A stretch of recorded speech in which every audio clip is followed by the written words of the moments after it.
आज हम इस वीडियो में सांख्य दर्शन के प्रमुख तत्व प्रकृति के बारे में चर्चा करेंगे। इस वीडियो में हम प्रकृति के स्वरूप, प्रकृति के अस्तित्व के लिए सांख्य कारिका में वर्णित युक्तियाँ, प्रकृति के गुण एवं प्रकृति के स्वरूप की समीक्षा की चर्चा करेंगे। इसमें पहला टॉपिक है प्रकृति के स्वरूप। सांख्य दर्शन ने दो स्वतंत्र तत्व स्वीकार किए हैं, एक जड़ प्रकृति और दूसरा चेतन पुरुष। यहाँ हम जड़ प्रकृति का निरूपण कर रहे हैं। प्रकृति समस्त जड़ जगत की जननी है। वह स्वयं अजन्मा है, अतः उसका कोई कारण नहीं है। वह सबका कारण है। सृष्टि का आदि कारण होने से इसे मूल प्रकृति कहा जाता है। यह समस्त विश्व का कारणभूत प्रथम मौलिक तत्व है, अतः इसे प्रधान भी कहा जाता है। इसमें समस्त कार्यजात अव्यक्त रूप से विद्यमान रहते हैं, अतः यह अव्यक्त कहलाती है। अतीन्द्रिय होने से प्रकृति का प्रत्यक्ष ज्ञान नहीं होता, उसके कार्यों से ही उसका कारण रूप में अनुमान किया जाता है। अतः प्रकृति की संज्ञा अनुमान भी है। यह जड़ है और अचेतन है। यह विवेक शून्य है, स्वतंत्र है, नित्य है, एक है, व्यापक है, सामान्य है अर्थात अनेक पुरुष भोग्य है, विषय है अर्थात पुरुष द्वारा ज्ञेय है, त्रिगुणात्मक है अर्थात सत्व, रजस और तमस नामक तीनों गुणों से बनी है और इसलिए यह सुख दुख मोहात्मक है। अचेतन होने से सुख दुख मोह का अनुभव नहीं कर सकते। यह प्रसव धर्मणि है अर्थात सभी सृष्टि की उत्पत्ति का कारण है। प्रसव के दो अर्थ होते हैं, उत्पत्ति और परिणाम। प्रकृति समस्त जड़ जगत की जननी है, समस्त जगत उसी से प्रसूत हैं, इसलिए प्रसव धर्मिणी है। बहुविध पदार्थों की सर्जिका है। प्रकृति निरंतर परिणामशालिनी है। इसमें विरूप या स्वरूप परिणाम होता रहता है। इस अर्थ में यह प्रसव धर्मिणी है। सर्ग के समय जड़ जगत प्रकृति के गर्भ से कार्य रूप में अभिव्यक्त होता है, अतः प्रलय के समय पुनः प्रकृति के गर्भ में विलीन हो जाता है। सांख्य के अनुसार चेतन ब्रह्म, आत्मा या पुरुष जड़ जगत का कारण नहीं हो सकता, अन्यथा जगत जड़ न होकर चेतन हो जाएगा। अचेतन परमाणु रूप भी जगत कारण नहीं हो सकते, क्योंकि उनसे बुद्धि, अहंकार और मन आदि सूक्ष्म तत्वों की जो चैतन्य को प्रतिबिंबित करते हैं उत्पत्ति नहीं हो सकती। तथा वे अनेक हैं और सूक्ष्म जगत में अनुस्यूत एकता केवल एक ही कारण की ओर इंगित करती है, अतः प्रकृति ही इस जगत का एकमात्र कारण सिद्ध होती है। सांख्य ने प्रकृति की स्वतंत्र सत्ता सिद्ध करने के लिए कुछ युक्तियां दी हैं। इस युक्तियों की चर्चा सांख्य दर्शन के प्रमुख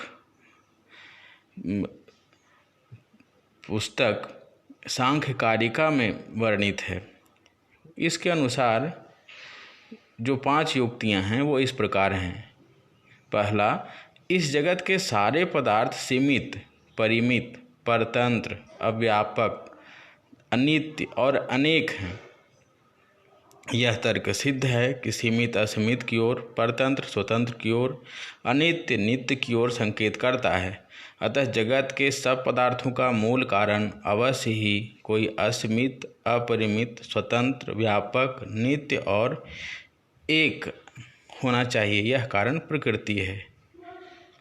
सांख्य कारिका में इसे भेदानाम परिमाणात् कहा गया है।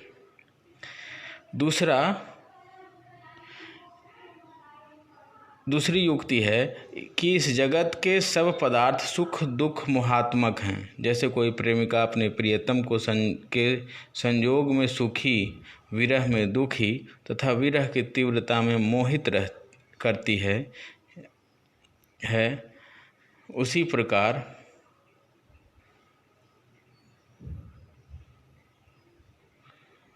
सत्वगुण से सुख, रजोगुण से दुख और तमोगुण से मोह उत्पन्न होता है। अतः जगत के सभी पदार्थों में सत्व रजस तमोगुण विद्यमान है। इसलिए सिद्ध होता है कि त्रिगुणात्मक प्रकृति ही समस्त पदार्थों का मूल कारण है, जिसमें वे तीनों गुण समन्वित रहते हैं।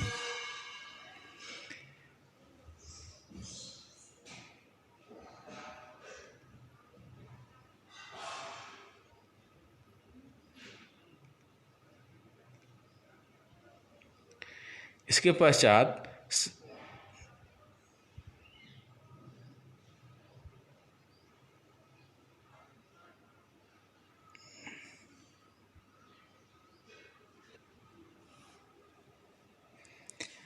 पश्चात समस्त कार्य कारण की शक्ति से उत्पन्न होते हैं। अतः शक्तिमती प्रकृति ही वह मूल कारण है जिससे वह सारा जड़ जगत उत्पन्न होता है। व्यक्ता प्रकृति के स्वतंत्र अस्तित्व संबंधी चौथी युक्ति यह है कि व्यक्तावस्था में कार्य का कारण से विभाग या भेद अनुभव सिद्ध है। यह विभाग सिद्ध करता है कि अव्यक्त कारण से ही समस्त व्यक्त कार्य उत्पन्न होते हैं।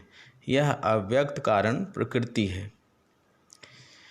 अव्यक्तावस्था में समस्त कार्य बीज रूप से अपने कारण में विलीन हो जाते हैं। अव्यक्तावस्था में कार्य और कारण में अविभाग या भेद है, जिसमें विश्व के समस्त पदार्थ प्रलय में पुनः लीन होकर कारण से अविभक्त बन जाते हैं। वह मूल कारण प्रकृति है। इस जगत के समस्त पदार्थों में स्वरूपगत एकता है, वैस्वरूप्य है, सामंजस्य है और यह एकता मूल कारण इस एकता का मूल कारण प्रकृति है। अब हम प्रकृति के गुणों की चर्चा करेंगे। प्रकृति त्रिगुणात्मक है। प्रकृति को तीनों गुणों की साम्यावस्था बताया गया है। ये तीन गुण हैं सत्व, रजस और तमस।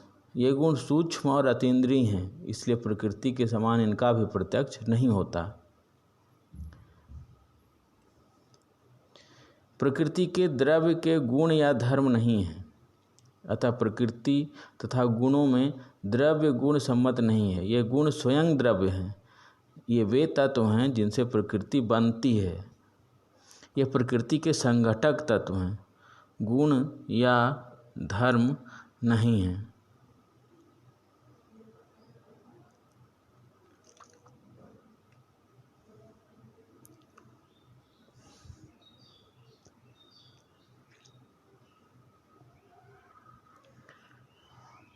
प्रकृति में स्थित सत्वगुण शुद्धता का प्रतीक है, प्रकाशक है और लघु है। रजोगुण अशुद्धि का प्रतीक है। यह सक्रिय या चल तथा उपस्तंभक या संश्लेषजनक होता है। समस्त क्रिया या प्रवृत्ति इसी के कारण होती है। यह दुख उत्पन्न करता है। दुख के अंतर्गत मान,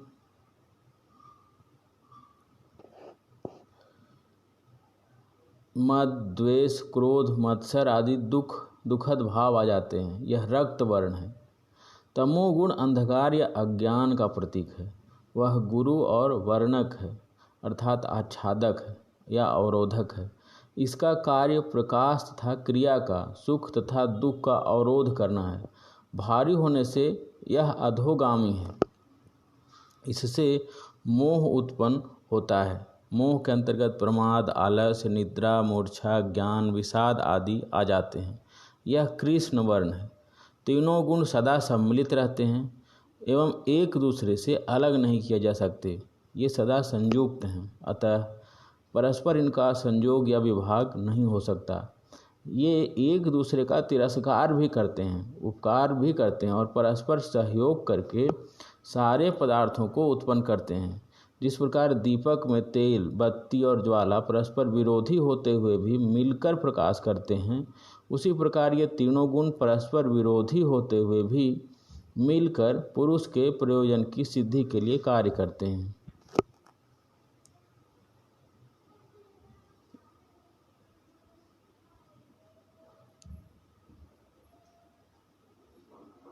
इस सांख्य दर्शन ने प्रकृति और उसके गुणों को प्रतिक्षण परिणामी माना है।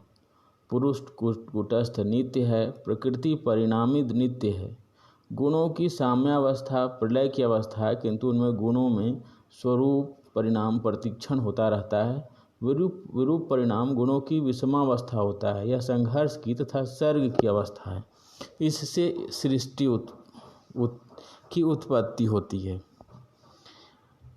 यहाँ हम देख चुके हैं कि प्रकृति जड़ है, प्रसवधर्मिणी है, नित्य है, भोग्य है, त्रिगुणात्मक है। ये सभी गुण प्रकृति के हैं। परंतु यहाँ एक तार्किक प्रश्न यह उठता है कि सांख्य दर्शन में जो दूसरा तत्व पुरुष माना गया है, जो निष्क्रिय है, चेतन है, अपरिणामी है, नित्य है, अपरिवर्तनशील है, कूटस्थ नित्य है, तो यहाँ प्रकृति और पुरुष दो बिल्कुल से भिन्न स्वभाव वाले पदार्थ हैं।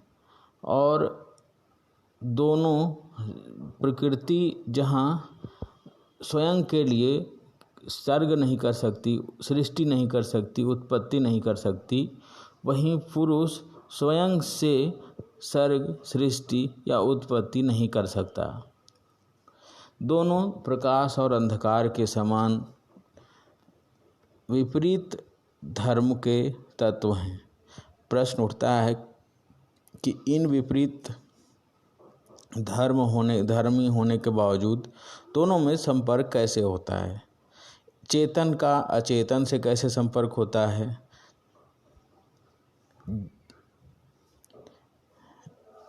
नित्य का अनित्य से कैसे संबंध होता है? जड़ का चेतन से कैसे होता है? यह एक तार्किक प्रश्न है। हालांकि सांख्य दर्शन इसका उत्तर देता है कि सांख्य दर्शन पुरुष और प्रकृति का मिश्रण भौतिक वस्तुओं जैसा नहीं होता। पुरुष का प्रतिबिंब प्रकृति पर पड़ता है, जिससे उसके गुणों में हलचल पैदा होती है, और हलचल पैदा होने के कारण सर्ग की अवस्था आती है, और जिससे सृष्टि उत्पन्न होता है। अर्थात दोनों विपरीत धर्मी होने के बावजूद भी दोनों एक दूसरे के पूरक हैं, और यही पूरकता एक को श्रेय प्रदान करता है और दूसरे को, जो पुरुष को जहाँ श्रेय प्रदान करता है, वहीं प्रकृति को प्रेय प्रदान करता है।